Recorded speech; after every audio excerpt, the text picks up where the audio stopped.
Terminou há pouco a coletiva concedida pelo Lula e pelo Alberto Fernandes, presidente da Argentina, em Buenos Aires.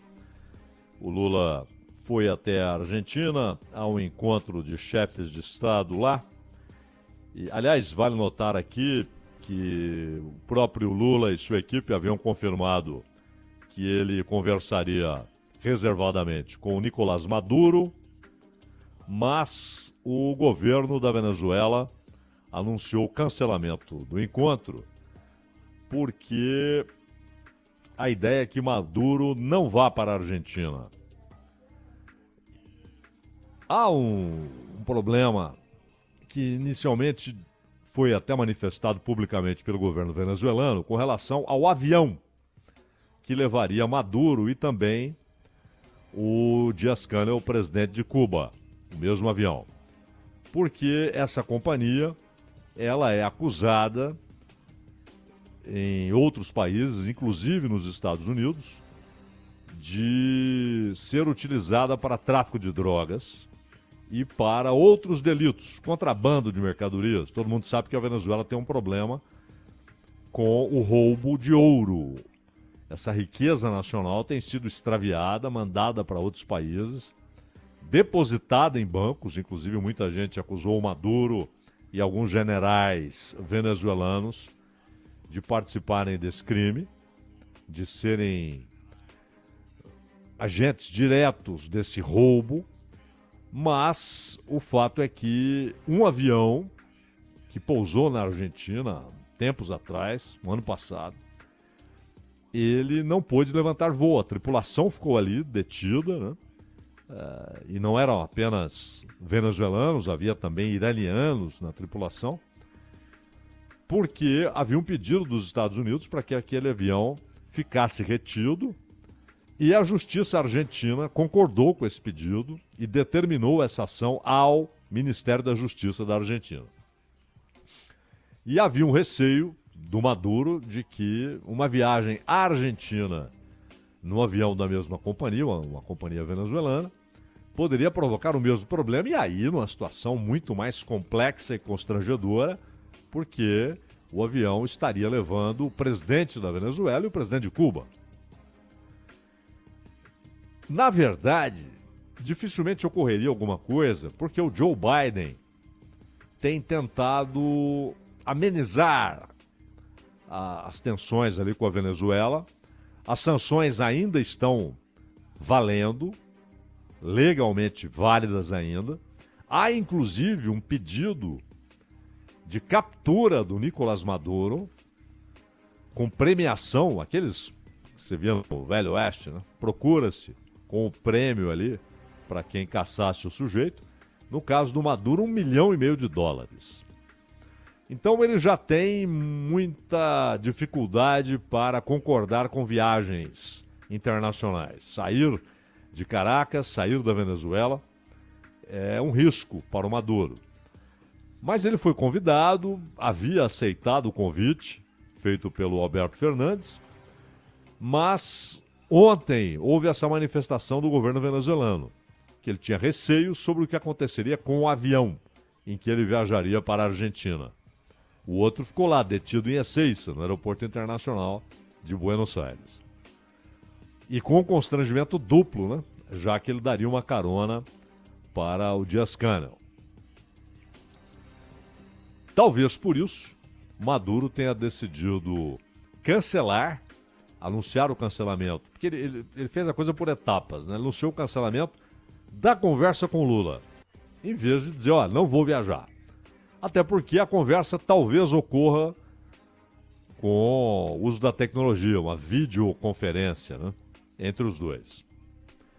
Mas, dito isso, Maduro à parte, desde ontem, todo mundo sabia que o tema central dessa coletiva do Lula e do Fernandes, outros assuntos seriam tratados, mas o tema central seria o assunto que ambos trataram em um artigo que escreveram para o jornal argentino Perfil. Quer dizer, assinaram o artigo, né? Obviamente, você tem os assessores, até porque há questões técnicas, né, desse tipo de anúncio. Mas nesse artigo que foi publicado pelo jornal Perfil ontem, à véspera do primeiro encontro bilateral dos dois, eles anunciaram a intenção de criação de uma moeda comum entre Brasil e Argentina, que valeria para transações comerciais, ou seja, de produtos, e também transações financeiras. Muita gente reagiu confundindo moeda comum com moeda única. E são coisas sem relação, né?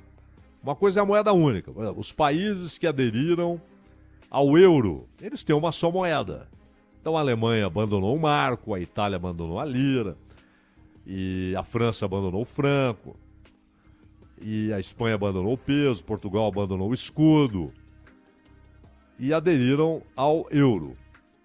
O Reino Unido, mesmo quando fazia parte da União Europeia, hoje não faz mais, como sabemos, não aderiu. Ficou com a sua própria moeda, a Libra, que, aliás, valorizou-se muito nesse período. E então isso é moeda única. Os países deixaram de ter a sua moeda nacional e passaram todos a ter uma mesma moeda. O que significa, isso é complicado, porque isso significa dar a um poder central, que pode ser continental, pode ser regional, dependendo do tamanho do acordo, de quantos países estão envolvidos, mas dá a um órgão central o poder, por exemplo, de determinar diretrizes orçamentárias.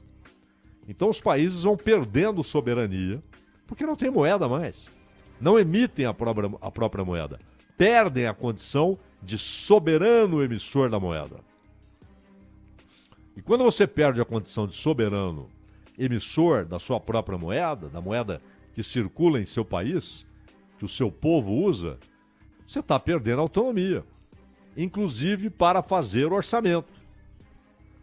Essa foi uma das razões para a revolta na Itália contra as intromissões de Bruxelas no orçamento local.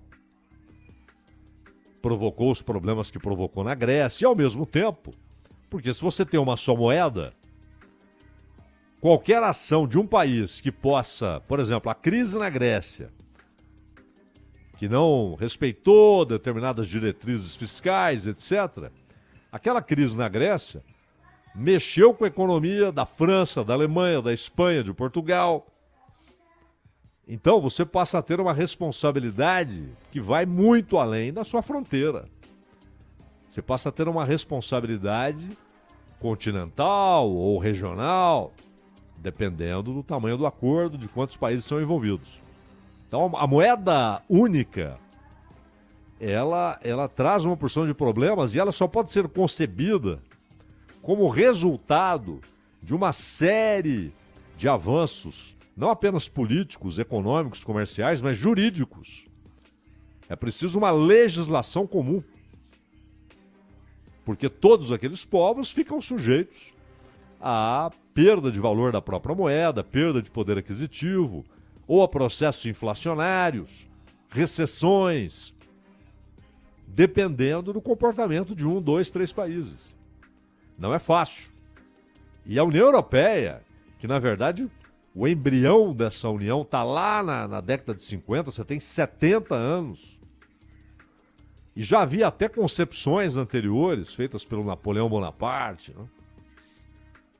Mas, além de situações anteriores, como o Sacro Império Romano-Germânico, né, que também, por ser um império, estabeleceu políticas comuns, a mesma ordem jurídica. Você tem os grandes direitos naturais, o direito romano, o direito germânico, que hoje tem até prevalecido mais, e depois o Código Napoleônico.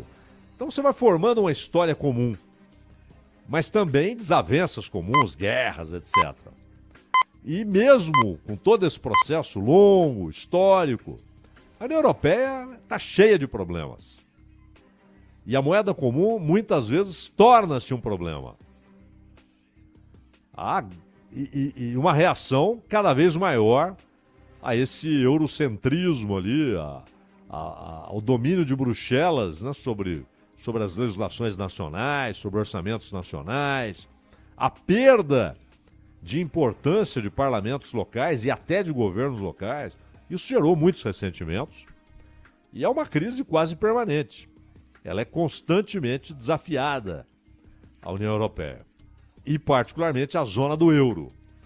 A ideia aqui não é essa, não é a moeda do Mercosul, então desaparece o real, desaparece o peso e todos nós teremos uma nova moeda no bolso, no banco, o salário será pago nessa moeda. Não é isso. Talvez até alguns gostem dessa ideia, que na minha opinião é péssima, de moeda única. Mas moeda comum, que é o que está em discussão, é outra coisa. E também tem seus problemas. Também tem seus problemas. Mas há uma ideia muito boa que levou a essa proposta. Acho até que a realização é problemática. Mas o que está por trás é interessante. Que é livrar, em boa medida, países da América do Sul do dólar e daquilo que ocorre com o dólar. O dólar e suas circunstâncias, o dólar e suas oscilações, o dólar e os acontecimentos políticos socioeconômicos do país que emite o dólar, os Estados Unidos. A Arábia Saudita está fazendo isso. Os Emirados Árabes estão fazendo isso. A China e a Rússia estão fazendo isso. A Índia já tem um sistema que ele tem dois polos, né? Ele é bipolar nesse sentido, porque ele tem as transações em dólar, mas ela começa a privilegiar relações comerciais paralelas com outras moedas. E no caso de Rússia e China, há um acordo formal entre os dois países para a utilização de suas moedas nas transações comerciais. Que, na minha opinião, é a melhor saída. E Brasil e Argentina fizeram isso. O Lula até mencionou o momento em que isso ocorreu. Ou seja, transações financeiras e comerciais passaram a ser feitas também em peso e real. Mas por que também? Porque não era obrigatório, não era compulsório. Quem quisesse firmar contratos para pagar ou para receber em moeda dos Estados Unidos, em dólar, tinha todo o direito. E é sempre bom observar a reação de quem vende e compra. Porque uma moeda, seja ela virtual ou física, uma moeda comum, não é única, hein? Tem nada a ver com moeda única. Moeda única seria um desastre. Um desastre para todo mundo, para o Brasil, para a Argentina, para o Paraguai, para o Uruguai. Mas a moeda comum, ela pode até funcionar, embora não seja necessário optar por esse mecanismo. Você pode fazer as transações usando as moedas locais. Por quê? Porque a moeda tem de ter valor de troca. Ela tem de ser sempre capaz de mediar trocas. Então, se o sujeito vai receber nessa moeda a ser criada, né, se virtual, se real, se física, ela tem de ser conversível. Porque, por exemplo, você tem uma empresa que vende mercadorias na Argentina. Aliás, só parêntese aqui aberto para dizer o seguinte. Eu ouvi manifestações, não li, mas ouvi manifestações, dizendo que não tem nada a ver reunir-se com o Alberto Fernandes, que a Argentina não serve para nada. Isso, além de ser uma estupidez, é uma expressão de desinformação. O Brasil não exporta só comida e minério, o Brasil exporta produtos manufaturados, produtos industrializados. O maior mercado de produtos industrializados do Brasil é o mercado interno dos Estados Unidos. Os Estados Unidos são os principais compradores de produtos manufaturados brasileiros. Em segundo lugar, a Argentina. Quanto menor a capacidade argentina de adquirir produtos importados, de comprar, quanto menor a demanda das fábricas argentinas, quanto menor a demanda do comércio argentino, pior para o Brasil. Quanto mais a Argentina puder comprar, melhor para o Brasil. Uma Argentina próspera é ótima para o Brasil. É excelente para o Brasil. Uma Argentina próspera significa um mercado próspero para produtos brasileiros. É o segundo maior comprador de produtos manufaturados brasileiros. Então, em segundo lugar. E aí se estende pro Canel, pro Maduro. Não tem nada de conversar com ditadores. Bom, então vamos fazer um negócio para valer. Aliás, cá entre nós, né? Nestes dias, se você for adotar certos critérios, ninguém vai conversar com ninguém. Nenhum governo vai conversar com outro governo. Não é? Alguém pode dizer, não, eu não converso com o Biden, porque ele é um financiador e um sujeito que arma grupos nazistas na Europa. Não converso com esse sujeito. É legítimo. Mas se alguém vai conversar com o Biden, ninguém trata com estranheza. Ah, como é que vai conversar com esse cara? Oh, que bacana. Vai conversar com o presidente dos Estados Unidos. Não, eu não converso com o Ortega. Perfeito. Mas você conversa com o Xi Jinping? Claro. Então, meu amigo, por que você não conversa com o Ortega? Então não conversa com nenhum dos dois. Então corte a relação com todo mundo.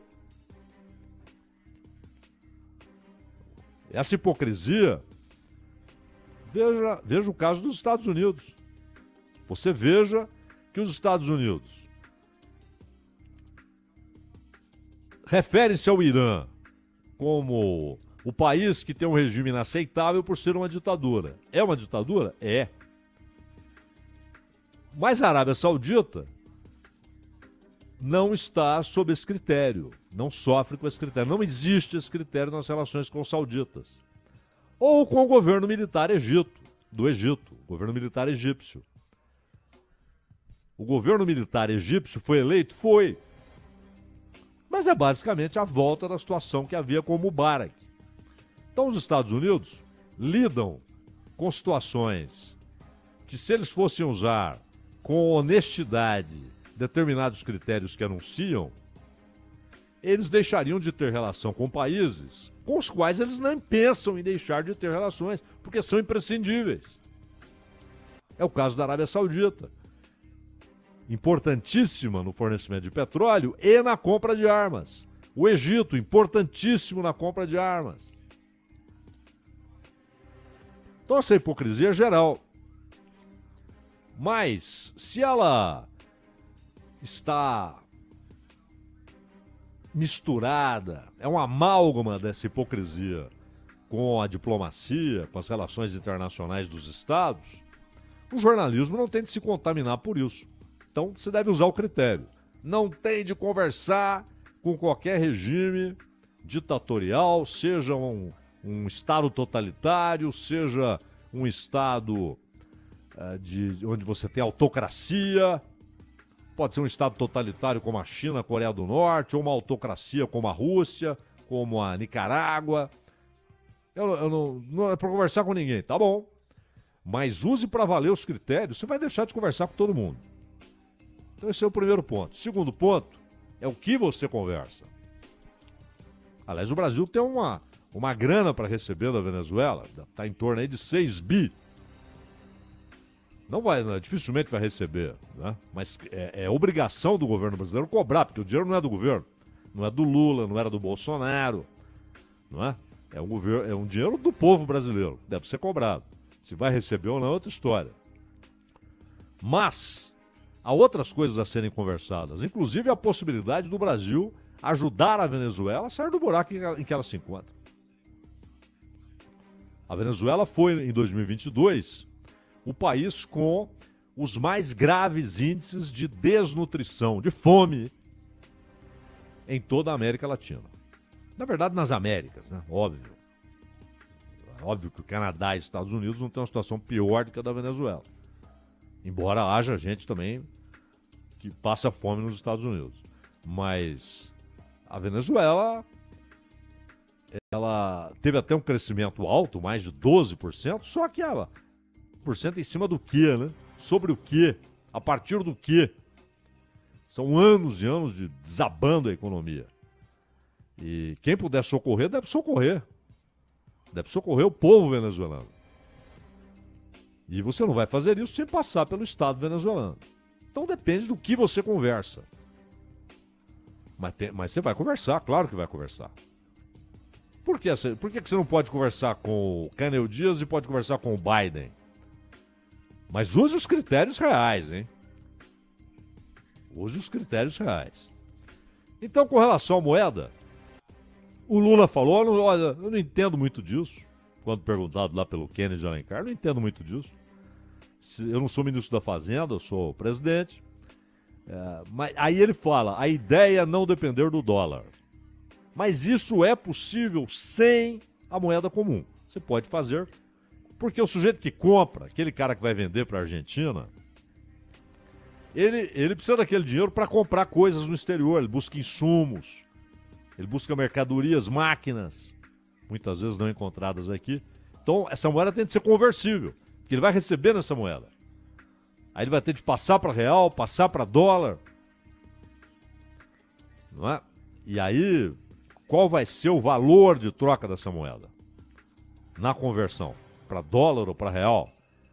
Qual será a relação dela em relação ao peso, em relação ao real? Você não pode fazer uma situação paritária artificial. O real vale a mesma coisa que o peso quando se tratar de conversão da moeda comum. Não pode.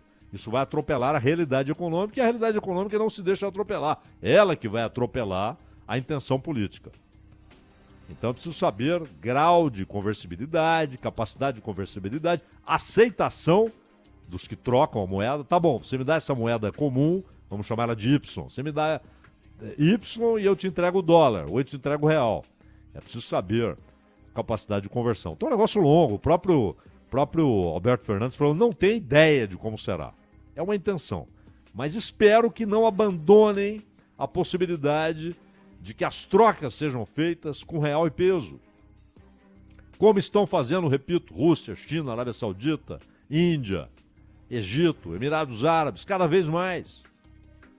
Exatamente para se livrarem da dependência em relação ao dólar e de tudo que essa dependência significa em termos de dependência política, econômica, comercial e, avançando um pouco, militar.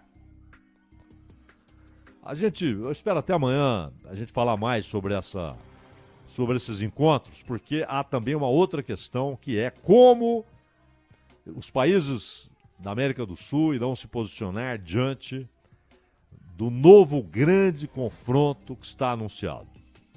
Acho que é até um tema que a gente pode trazer amanhã no comentário, Ronald, se você tiver de acordo. Opa, é lógico, Saidão.